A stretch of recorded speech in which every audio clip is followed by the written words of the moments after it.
Hey, section 3 here today covers solving systems of three equations with three variables. They call it multivariable systems. That's the best way to describe it because we could solve four equations with four variables. But we're just going to focus on three equations, three variables. Maybe there will be a extra 4x4 one sometime. Who knows? We'll see. But here we are.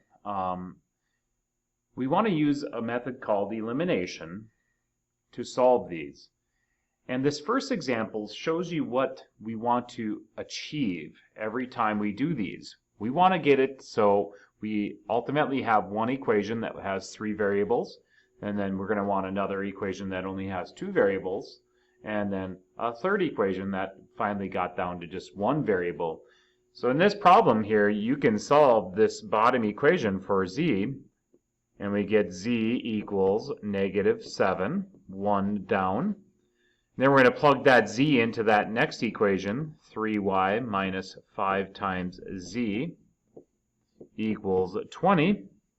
3y plus 35 equals 20.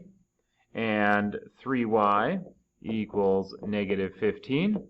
And find that y equals -5. And then you go up to the first equation here and substitute those two answers in and figure out what x is. 5x minus 3 times y plus 5 times z equals -25. That's 5x plus 15 minus 35 equals -25. That's -20, so we're going to add 20 to both sides. And that's going to give us 5x. Adding 20 to both sides equals -5. And we find that x equals -1. And once we find that solution, we're going to write it as an ordered triple. X first, followed by y, followed by z. And there is our answer. Now, they're not always going to be so easy. You can see a sneak preview here to the right. We won't be given such a nice, wonderful situation as that one. Now, what happens when we have three variables, three equations? Each equation has three variables in it. How in the heck are we going to solve that? Well, here's what we have to do. Okay, we have to combine two pairs of equations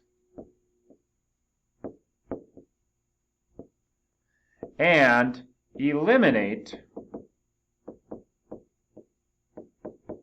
the same variable in both pairs that we select.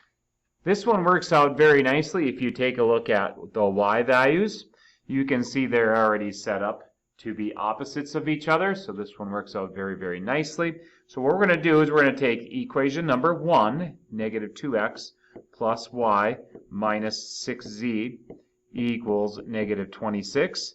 We're going to take equation number 2. We're going to combine those two together. And then we're going to take equation number 1, -2x plus y minus 6z equals -26. And we're going to combine it with the third equation.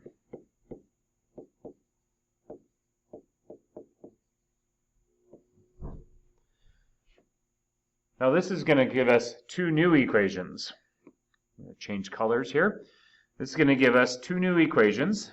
Combine these, we get -6x minus 2z equals -26. Over here we're going to have 6x and minus 9z equals negative, and that should be 38. No, not -38, -18. -18. There we go. And now you're going to take these two equations and then you're going to eliminate another variable. You can see this one is set up already very, very nicely for us. Negative 6x minus 2z equals negative 26. 6x minus 9z equals negative 18. And combine these. They're already opposites of each other, so you get negative 9z equals, and that is going to be negative 44. Negative 11z equals negative 44, therefore z equals 4. One of the values is taken care of. And then all we have to do is do a little back substitution. Let's switch to that one. Z is 4. In any one of these red ones that we produced, as we work up, back substitution means we're working way up, back up the ladder, so to speak, that we worked here. And we know that z is 4. So pick any one of these red equations that we have on the screen and substitute 4 in for them. I'm going to go over here to this one on the right. 6 times x minus 9 times 4 equals negative 18. 6x minus 36 equals negative 18. Add 36 to both sides. 6x equals positive 18. X equals 3.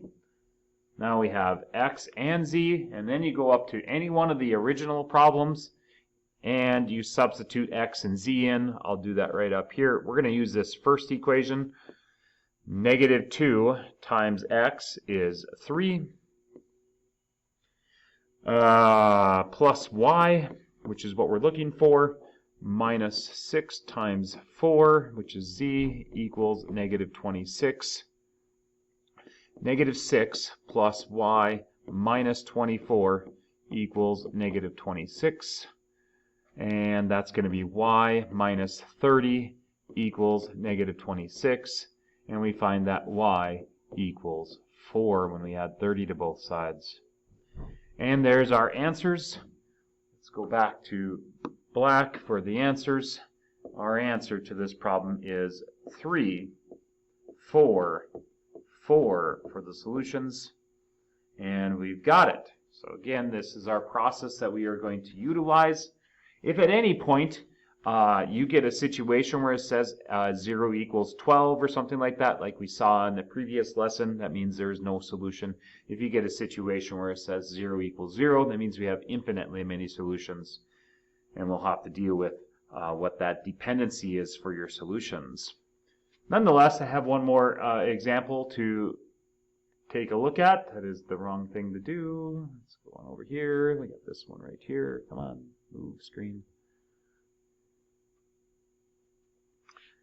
All right, let's move that over here.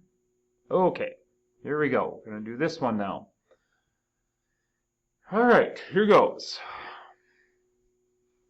Again, we got to figure out a variable to eliminate. So this one's not as vivid or easy, but maybe I am going to shoot for y. As you can see, I can easily take the third equation times 3 and add it to the second equation. And I could take the third equation times 4 and add it to the first equation. So let's do that. Let's see what happens. Negative 14x plus 4y minus 52z equals negative 76. And like I said, I'm going to take that third equation and multiply it by 4. It's going to give me 16x minus 4y. That's going to give our y's to be opposite, as you can see. I'm taking it times 4 plus 60z equals, and that would be 84. Now we got to do that again. We're going to go with the second and the third equation. So the second equation, negative 8x plus 3y minus 29z equals negative 47. And then we're taking that equation times 3. 12x minus 3 times y plus 45, because we're taking it times 3, and equals 63. Let's combine those. And again, I'll switch the red for that. Here goes. We get 2x. goodbye to the y's as hoped, plus 8z equals, and that sounds like 8 to me. Over here we have 4x, goodbye to the y's, plus, I believe that is 16z, and that would equal, that looks like 16. I believe it's 16. All right, now we're going to eliminate x or z. We're going to multiply this equation by -2. The first one, if I take it times -2, it's going to give me -4x plus, whoopsies, minus 16z equals -16, and lo and behold, let's look at what happens here when we combine these. You can hopefully have seen it before I wrote this down, that they are identical equations. All right, infinitely many solutions happening in this problem. Infinitely many solutions. As we did in the previous lesson, we have to figure out how these equations or solutions relate to each other. And so you have to randomly pick one of the variables to be the so-called independent variable, and then figure out what the other variables are going to be in relationship to that. So in this case, you got to look at what we had left here, x and z. So let's pick z. Let's say z equals z. All right. That means we want to take one of these equations right here, and we're going to solve it for x, or I mean, for x. We're going to solve for, we want z to be z. In the end, we're going to say z is our independent variable. So we're going to solve this equation right here for x. 2x equals -8z plus 8. Then we're going to divide by 2. And you get -4z plus 4. Or 4 minus 4z if you'd rather. So anyway, we have what x equals. And now we got to figure out what y equals. And we're going to take and plug in what x is and what z is into one of these equations. I think I'm going to use the third equation there. And we'll go off over here to the side. 4 times x. We know x is, I'm going to write it as 4 minus 4z.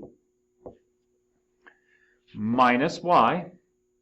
Plus 15z. Z is z in this problem. We have no problem with that. Equals 21. And now we've got to solve that for y. We have 16 minus 16z plus 15z minus 21 equals y. Hope you see what I did there. Combine like terms, and I see a -z minus 5 equals y. And we find our answers then. That's what y is. Let's put a box around that. And my answers to this problem, let's switch back to black for the answer. Our answer are y, which is, we'll go 4 minus 4z. Or I mean x, that was. Y is minus z minus 5. And z is simply z. And that's how you're going to illustrate your answers when you have infinitely many solutions. That's all I have. I could keep doing these. The process is going to remain the same. Saved by the bell. That must mean it's time to stop the recording. Good luck with these. Again, don't hesitate to ask questions.